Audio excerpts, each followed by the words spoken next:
Fodéoussou l'a dit, l'objectif visé dans cette opération, ce n'était peut-être pas la récupération d'un terrain. C'était d'humilier. Mais, comme il l'a dit aussi, cette entreprise d'humiliation a échoué. Parce que grâce à notre communication, tous les hommes, tous les Guinéens sensibles à l'injustice ont marqué leur soutien au président de l'IFDG, à sa famille et au parti. Donc au lieu que nous soyons humiliés, nous avons été grandis. Parce que les faits sont là, pertinents. Ils ont mal choisi le dossier. Parce que dans ce dossier, il n'y avait absolument rien à dire. Je ne reviens pas sur ça. Ça, c'est le passé. Mais simplement, on essaie de dire quel était l'objectif visé. On vous envoie une lettre, on vous dit de sortir d'un bâtiment que vous avez acquis dans toute la légalité. Je ne reviens pas sur ça.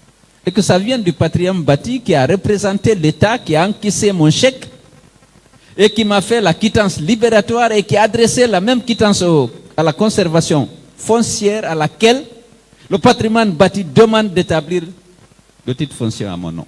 C'est ce même patrimoine qui m'écrit pour dire de quitter le bâtiment d'État. Donc, ces anomalies ont été relevées.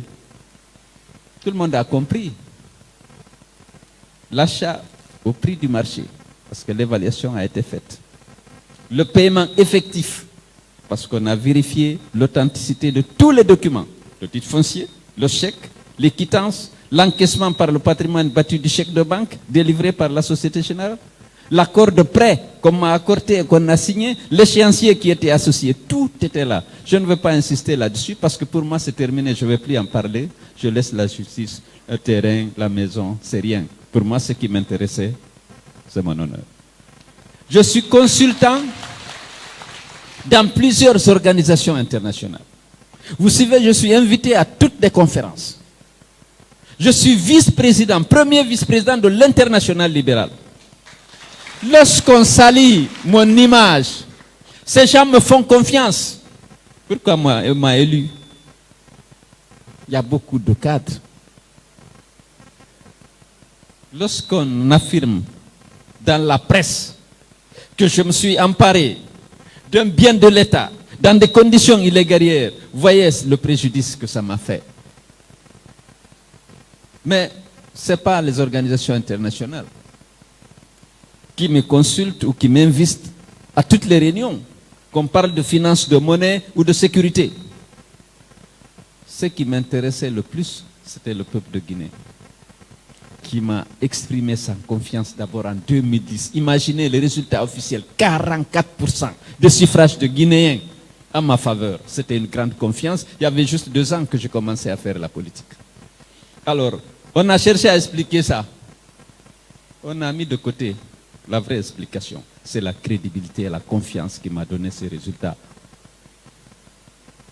Même s'il était minoré par rapport à la réalité, il n'y a rien qui m'est plus cher que cette confiance. Je ne sais pas trahir de confiance. Et la relation entre le général Lansana Conté et moi était aussi fondée sur ça. Lorsqu'on atteint, on essaye de porter préjudice à ma réputation et à mon honneur, je ne me fâche jamais. Mais là, j'étais fâché. Parce que ça reposait sur rien. Donc Dieu merci, grâce aux explications fournies, aux documents exhibés, les Guinéens ont compris que c'était un complot, simplement. Mais ce que je déplore, parce que je suis un homme d'honneur, c'est de voir cette culture qui est en train de s'ancrer dans les pratiques politiques humiliées. J'ai été Premier ministre. Avec mes collaborateurs, on a travaillé pour ce pays. Grâce à l'aide de Dieu, on a eu des succès. Il y a des résultats. Pourquoi on aime humilier les gens? Parce que même si l'État a besoin de ce terrain Moi, en tant qu'homme politique, pour cause d'utilité publique, il dit je veux le terrain, je le donne. Parce que je me suis mis au service de la Guinée et je veux me mettre au service de la Guinée. Ça n'a pas de problème. Il n'y a pas de souci. On m'a dit il y a une cause d'utilité publique, je n'accepterai pas d'être indemnisé. En tant qu'homme politique, je l'aurais donné. Pour montrer à quel point je suis déterminé pour soutenir le peuple. Encore que le code foncier domanial donne le droit. C'est la seule personne morale qui a le droit d'exproprier. Mais à 3 conditions. Première condition, pour cause d'utilité publique.